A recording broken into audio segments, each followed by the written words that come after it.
નમસ્કાર, N coverage ન્યૂઝમાં આપનું સ્વાગત છે. જિલ્લા પંચાયત પ્રમુખ ભીમસિંહભાઈ તડવીની અધ્યક્ષતામાં ગરુડેશ્વર અને તિલકવાડા તાલુકાના દિવ્યાંગ લાભાર્થીઓ માટે સાધન સહાય વિતરણ કેમ્પ યોજાયો.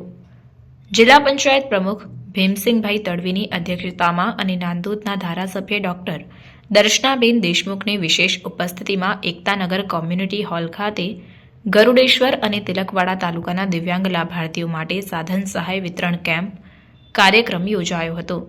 સામાજિક ન્યાય અને અધિકારિતા વિભાગ, Gandhinagar, housing and urban development cooperative limited, Alimco અને નર્મદા જિલ્લા વહીવટીતંત્રના સંયુક્ત ઉપક્રમે નર્મદા જિલ્લામાં કલેક્ટર શ્વેતા તેવતિયાના માર્ગદર્શન હેઠળ નર્મદાના 5 તાલુકામાં અલગ અલગ દિવસોમાં દિવ્યાંગ સાધન સહાય વિતરણ કેમ્પ યોજાયો હતો, જેના ભાગરૂપે ઉપસ્થિત મહાનુભાવોના હસ્તે એકતાનગર કોમ્યુનિટી હોલ ખાતે ગરુડેશ્વર અને તિલકવાડા તાલુકાના દિવ્યાંગ લાભાર્થીઓને સાધન સહાય વિતરણ કરી સાધનોનો ઉપયોગ કેવી રીતે કરવો તે અંગે સમજણ આપવામાં આવી હતી. આ પ્રસંગે જિલ્લા પંચાયત પ્રમુખ ભીમસિંહભાઈ તડવીએ નર્મદા જિલ્લાના દિવ્યાંગ લાભાર્થીઓ માટે housing and urban development cooperative limited, Alimco અને નર્મદા જિલ્લા વહીવટીતંત્રના સંયુક્ત ઉપક્રમે થઈ રહેલી સરાહનીય કામગીરીને બિરદાવી હતી. આજરોજ નર્મદા જિલ્લાના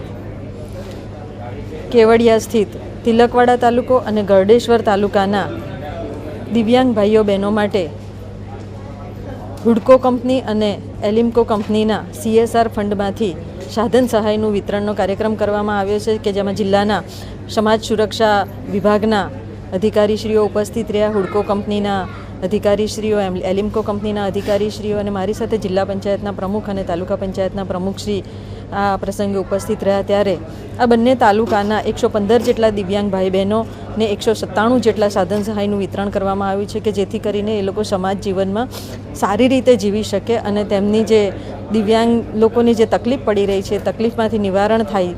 એમાં જેવી કે ઇલેક્ટ્રિક ટ્રાઇસિકલ આપવામાં આવી, કે જે બેટરીથી સંચાલિત છે, સાથે ખૂબ જ અદ્યતન ટેકનોલોજીથી સંચાલિત આ ટ્રાઇસિકલનું વિતરણ કરવામાં આવ્યું અને ભાઈઓને આ સાયકલ આપવામાં આવી છે. ત્યારે નાના બાળકોને પણ આ સાયકલ આપવામાં આવી છે અને એની સાથે સાથે જેને કાનની તકલીફ હોય એને હિયરિંગ એડ્સ આપવામાં આવ્યા છે. આમ 19 જેટલા સાધનોનું એક વિતરણ કરવામાં આવ્યું છે. ત્યારે દિવ્યાંગ મારા ભાઈ બહેનો છે કે એ લોકોને સમાજ જીવનની સાથે રાખીને, સમાજ જીવનની ધારામાં જોડીને એમને એક જીવવા માટેનો એક ધ્યેય મળી રહે, એક હોંસલો મળી રહે, એ રીતનો આ સુંદર કાર્યક્રમ થઈ રહ્યો છે. ત્યારે આ કંપનીને, આયોજકોને પણ હું ખૂબ ખૂબ અભિનંદન આપું છું અને શુભકામનાઓ પાઠવું છું અને દિવ્યાંગજનોના આશીર્વાદ પણ એમને મળતા રહેશે અને દિવ્યાંગોને આ જે કાર્યક્રમ થઈ રહ્યો છે એ માટે ખરેખર મારા નર્મદા જિલ્લામાં આ કાર્યક્રમ થયો ત્યારે મને ખરેખર ખૂબ આનંદ થયો અને એના થકી એમના આશીર્વાદ પણ આપણને સૌને મળતા રહે અને માં નર્મદા સૌને સારી રીતે જીવવા માટેના आशीर्वाद आपे एवी ज आजना प्रसंगे हूँ शुभकामनाओं पाठवूँ छूँ. खबरों के लिए चैनल को सब्सक्राइब कीजिए. खबरों का नोटिफिकेशन पाने के लिए बेल आइकॉन को जरूर दबाएं.